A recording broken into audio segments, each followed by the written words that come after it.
Wherever you're joining me from around the world, once again, a big hello and a warm welcome to the show. China.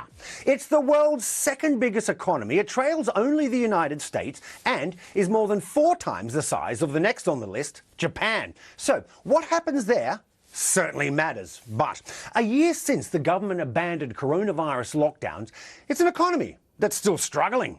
The challenges for President Xi Jinping's government include vast debts in the property market and local government, soaring youth unemployment, an ageing workforce, and ongoing trade tensions with the United States.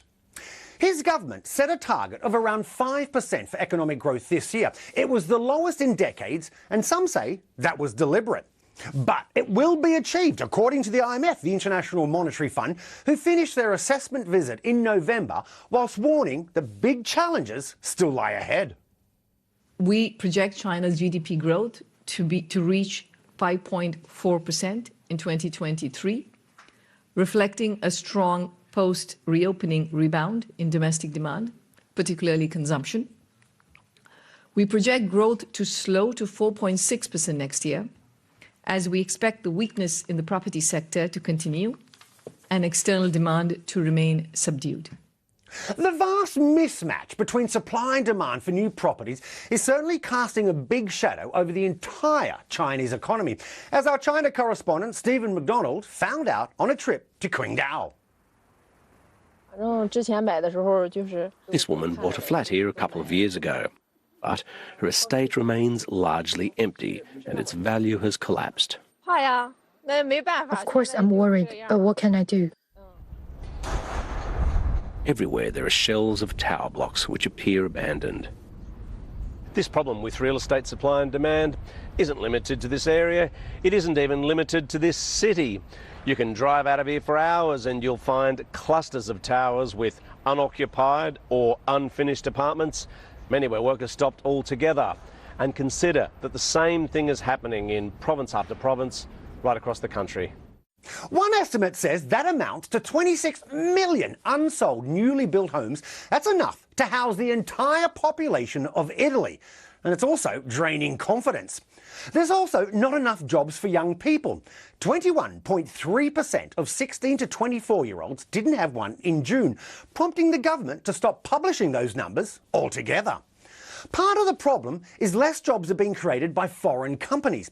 In September, foreign investment was down by 1/3 compared to the same time a year earlier, amid global economic challenges, including inflation and those US-China tensions. In the Chinese system, ultimately, the buck stops with President Xi's government, and he has some big challenges to tackle.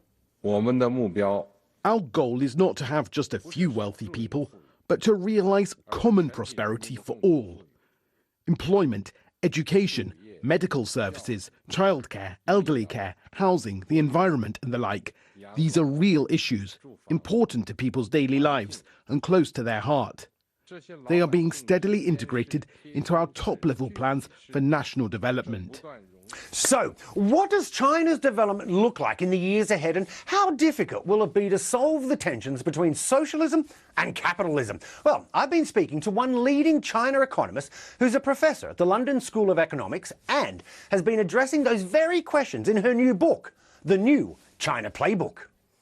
Professor Keyu Jin, a real pleasure having you on the show. And Keyu, let me start with this, because the challenges for President Xi Jinping when it comes to China's economy are vast and varied. I'm just wondering, while we've got you, what's the most pressing points, do you think, in your consideration? The Chinese economy is undergoing a serious challenge. The lowest growth for the last 40 years, high youth unemployment, mountainous debt, and the debt overhang, and very little income growth, so that people are saving 50%. Household savings rate has really peaked. Now, these are serious challenges, but I want to ask a question. Is this really cyclical or structural? Is it a permanent decline like the West has already depicted, demographics and aging and more state control, meaning a doom loop? I don't think it's the latter. The very fact is that the Chinese economy did not see this kind of huge stimulus package that Europe and the US had during the pandemic. Right. Right. So there's a lack of confidence. Post-pandemic recovery is slow. It's a painful, long adjustment. Added to that is the real estate. Real estate is really dragging everything down. You're saying this is just cyclical at the moment? I think most of it is cyclical. I think we cannot underestimate China's long-run potential, the ability to change policies very swiftly. You can't write off the second largest economy and say it's not going to overtake the U.S. At some point. I think that's the wrong assumption. In your recent book, you argue that China's entering this new era, soon to be shaped by a radically different younger generation. How will that shift change the Chinese economy? The new generation is very different from the older generations. They haven't gone through the huge vicissitudes the nation has gone through, psychological and physical hardship, economic hardship. They've had it easier. They have it much easier. They're going to want to spend more. They rather be more relaxed, work less. They spend so much more on things like leisure, travel, apparel, entertainment, much more than the previous generations, despite having lower income. So that's a totally new kind of way of life for the new generation. Earlier this year, we saw China's youth unemployment past the 21% mark. But we've also seen over recent years, Beijing sort of cracking down on youth-focused industries such as things like private tuition, technology, like gaming. I'm just wondering, all of that, has that helped or hindered the situation? The major problem is that there's a skill and education mismatch for the youth. So 100 million new college graduates, in the last 10 or 15 years, where do they go? I mean, they have a university diploma, but what's in the economy? What kind of jobs are there?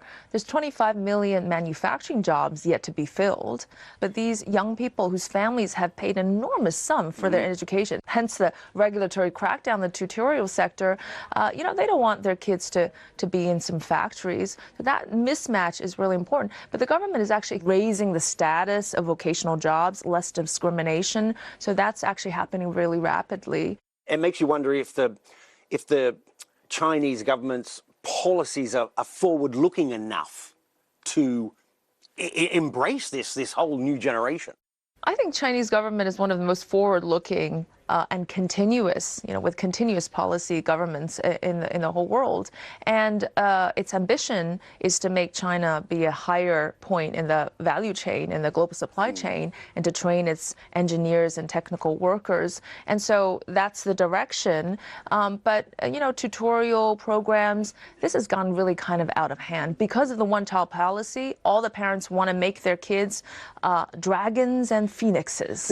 And they would empty their bank accounts to do that. And indeed, a lot of these companies exploited that demand. The private sector is the major driving force of the economy. They provide the lion's share of the jobs, which means social stability, national output, and innovation. And the government knows that. So the government actually goes out and really actively tries to support the private sector.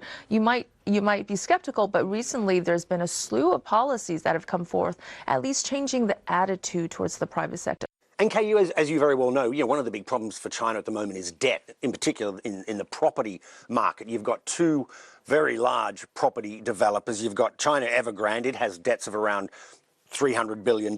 Country Garden has debts of around $190 billion. And there's something like 26 million unsold homes.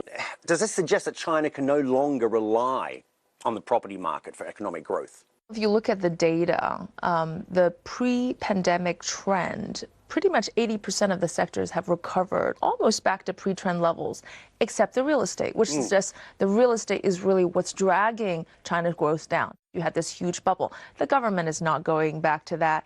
The real estate, because of the high housing prices, have made people not want to have children because they can't afford the living space. And that has caused social concerns. And real estate developers have grown and really borrowed and bought soccer clubs and, have behaved somewhat irresponsibly. And that's not going to return either. We have to still remember that there's still hundreds of millions of people that are going to move from rural to urban areas, but it's going to be a long, painful adjustment because these people don't yet have the income to be able to purchase these apartments. And by the way, a lot of these apartments, empty apartments, are going to be turned into affordable housing, which is consistent with China's common prosperity of supporting middle income group. And that could be a good thing too.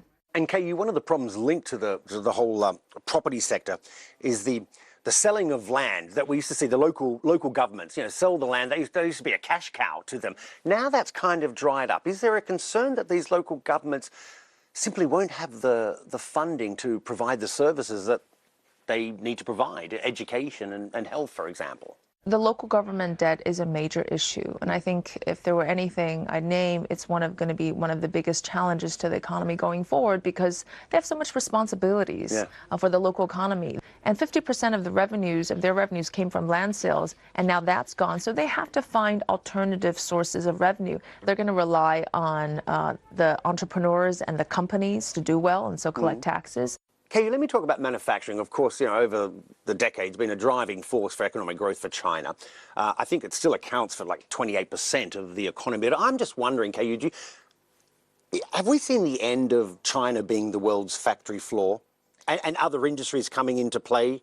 The leadership in China has this idea that manufacturing, making real stuff, technical stuff, is really important. And China wants to be a bigger and I quote unquote smarter Germany in the sense using AI, data, communications to do high value added manufacturing. So that is very much still the goal, but is to climb up the value chain. A lot of the low end manufacturing has already moved to neighboring countries, Southeast Asia, and so forth. But that in the leadership mind is most important. Hence the crackdowns on the real estate and even the financial system, because it doesn't see it as the real economy. And Keyu, let me end on this, because I'm just wondering, does Beijing, President Xi Jinping, do they even care about the huge role that China plays on the global economy, especially if that conflicts with their domestic agenda? Do they care about the role that China plays? Interestingly enough, U.S. is the world's largest economy, but at no point in time does the Fed make its decisions, despite all the impact on the global economy, based on external environment, but rather solely on domestic economic conditions. Now, let me just say that China's challenges today are overwhelmingly internal, and hence the focus is internal. But it does want to play a bigger role in the global economy. And there's absolutely no contradiction to saying that they want to be critically independent on certain technological goods and components, at the same time embracing globalization in terms of investment and trade. On that point, Professor Keyu Jin, a real pleasure having you on the show. Thank you. Thanks for your time. Good luck with the book. Thank you so much. I know it's doing well, but we'll check in with you soon. Thank you so much. So, China has to forge a new economic path in the post-COVID world. But whatever choices it makes, there'll be considerable consequences for the rest of the world. Something I've been discussing with a Cornell University professor of global trade who used to head up the International Monetary Fund's China division. Eswar Prasad, a real pleasure having you on the show. And Eswar, let me start with this, because it does seem pretty clear that China's economy isn't exactly firing on all cylinders. So how big of a problem, Eswar, is that for the rest of the world? But China is the second largest economy in the world. And in the period since the global financial crisis of 2008, China has been the main driver of global growth, adding even more to global GDP and global demand than even the United States. So when the second largest economy in the world slows down, it means that demand for commodities is relatively weak and Chinese consumers are holding back on consuming. So this means that overall global demand is much weaker than it would otherwise be. The economic relationship between China and the world's biggest economy, the United States, has in recent years, Eswar, it's been defined, right, by these tariffs and other trade restrictions. They were started in 2018 by then President Trump, and they continued, of course, with President Biden. But how much are they hobbling China's growth? Or has China just now learned to live with them? So the reality that China faces is that the relationship between the Chinese and the US are going to remain rocky for a while.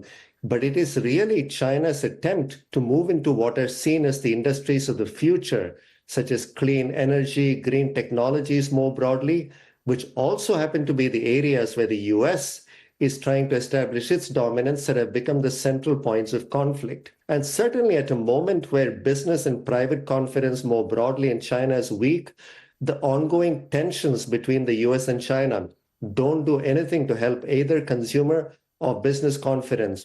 And Eswar, I mean, China's clearly concerned about the slowdown in its exports. I mean, it's a pretty important sector. It makes up roughly 28% of the Chinese economy. And the government, it's actively encouraging foreign companies to invest more in manufacturing. But I'm kind of wondering, what happens if that doesn't work? What China has been trying to do is to promote innovation domestically. The difficulty, though, is that the private sector feels that it does not have the government's support and it has been holding back on investment. So China still relies on foreign technology. So now that you have geopolitical tensions and the Chinese economic slowdown that are deterring foreign investors from coming into China, they're also not bringing technological expertise with them. So this is going to make it very difficult for China to accomplish many of its economic objectives. Just how important is the revival of China's private sector to help reboot China's economy? So I'm just back from some travels in China, and there seems to be a very significant disconnect between what the government is saying, that it continues to support the private sector, and what private entrepreneurs seem to feel. They feel that the government is much more hostile towards them and wants to make sure that no private enterprise grows too big for its britches. Now, the reality that Beijing faces, however, is that they need the private sector. Small and medium enterprises in both the manufacturing and services sectors have been very important for generating employment growth. So unless the Chinese government can fix this problem of declining private sector confidence, especially private business confidence, it's going to be a tough slog for the economy. Xi Jinping's big economic vision for the world has been that $1 trillion Belt and Road Initiative, which actually has just marked its 10th anniversary. And to the uninitiated, that's China investing in building infrastructure all over the world in an attempt to fuel economic growth. And things ranging from, well, ports in Greece to railways in Zambia. Eswar, is that spending by China likely to slow now that just China's struggling so much economically at home? So for a while, when China was doing well economically, it seemed to make sense for the government to use the Belt and Road Initiative and other initiatives to try to use its financial clout to also increase its geopolitical power around the world.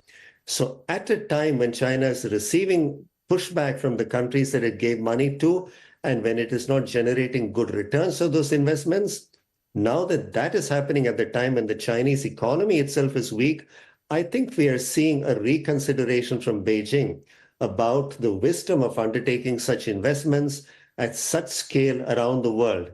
Now, for Beijing, it has become very difficult to accept losses on its lending because, on the one hand, there are significant economic costs, of course, to writing off those loans. But there is also the symbolic element that Beijing doesn't want to be seen as having made unwise investments. It does not look very good for the central government in Beijing that it encouraged many of these investments and has to take losses at a time when Chinese citizens are having to tighten their belts because the economy is not doing so well. Do you think, given the ongoing cost of living crisis for many parts of the world, and that many Western consumers are more reluctant to put their hands in their pocket, I'm kind of wondering, do you think the era of global growth, fueled by buying cheap stuff from China, do you think that's now over? Now, that translates into a broader question about whether we've seen the end of globalization. At one level, certainly, there are geopolitical and other reasons why many manufacturers are turning away from China as a key component of their supply chains. But the reality is that consumers around the world are still going to try to find the cheapest products they can find, and manufacturers will try to find the cheapest ways of producing whatever it is that consumers want. But certainly at a time when wages are not rising very fast, prices are rising very fast, consumers around the world are certainly going to be a little more reluctant to dip in their pockets to spend. Eswar Prasad, a real pleasure having you on the show. Thanks for your time, and we'll talk to you soon. It's been my pleasure. Thank you.